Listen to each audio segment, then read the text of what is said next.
욥을 찾아온 세 친구 중 엘리바스는 욥에게 이렇게 말했습니다. 생각하여 보라. 죄 없이 망한 자가 누구인가?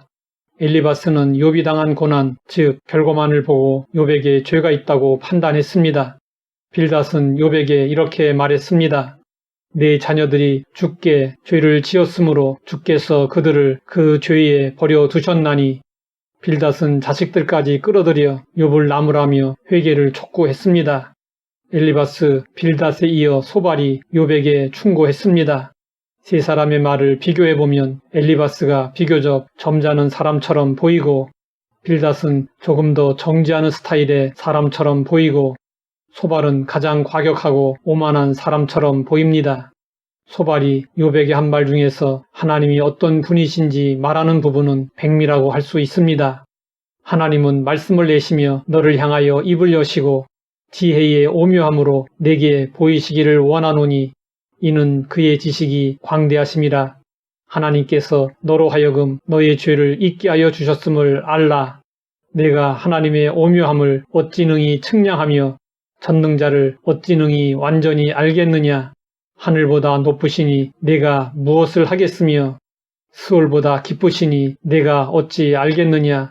그의 크심은 땅보다 길고 바다보다 넓으니라.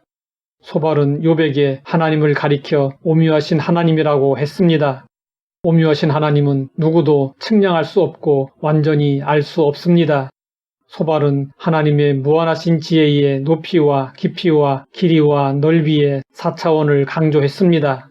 하나님의 지혜는 하늘보다 높고 스올보다 깊고 땅끝까지의 길이보다 길고 바다보다 넓다고 했습니다. 이것은 바울이 에베소서에서 언급한 사랑의 4차원을 연상하게 합니다. 넘치는 그리스도의 사랑을 알고 그 너비와 길이와 높이와 깊이가 어떠함을 깨달아. 그렇다면 소발은 왜 하나님의 무한하신 지혜를 강조했을까요? 욥은 친구들과 논쟁하며 자신의 결백을 주장했습니다.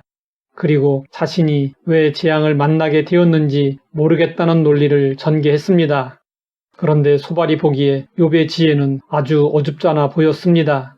그래서 욥과 무한하신 하나님의 지혜를 비교하여 욥의 지혜가 얼마나 어리석은지 깨닫게 해주려 했습니다. 어린아이가 아무리 똑똑해도 부모의 깊은 마음을 헤아릴 수 없습니다. 마찬가지로 인간이 아무리 대단해도 피조물에 한계가 있습니다. 성경은 말씀하고 있습니다.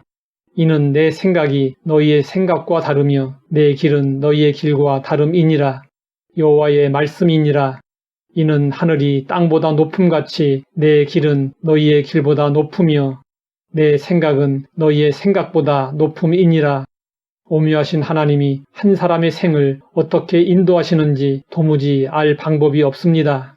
그러므로 짧은 인생 경험과 티끌 같은 지식으로 하나님이 허락하신 고난을 함부로 판단하면 안 됩니다. 욥의 고난은 사람들이 판단할 수 있는 인과응보의 고난이 아니었습니다. 욥의 까닭없는 고난의 배후에는 오묘하신 하나님의 섭리가 있었습니다. 그런데 욥의 친구들은 상황과 맞지 않는 온갖 판단과 충고를 했습니다. 소발은 오묘하신 하나님을 말하면서도 욥의 고난을 판단했습니다. 그렇다면 소발이 정말로 오묘하신 하나님을 믿은 것이었을까요? 그가 오묘하신 하나님을 믿었다면 욥의 고난과 절규를 판단하지 말고 오묘하신 하나님의 손에 그냥 놔두어야 했습니다. 그러나 소발은 하나님을 오묘하신 분이라고 하면서도 자신이 나서서 하나님을 대신하여 욥을 판단하는 모순을 드러냈습니다. 이것은 소발이 자신의 경험과 지식을 대단하게 생각했기 때문이었습니다. 소발의 신앙과 삶은 일치되지 않았습니다. 그렇다면 우리는 어떨까요? 우리에게도 수많은 모순이 존재합니다. 성도들은 하나님의 위대하심을 고백하고 찬양하며 삽니다. 그런데 그 고백과 찬양이 허공을 울리고 사라지는 소리일 때가 많습니다.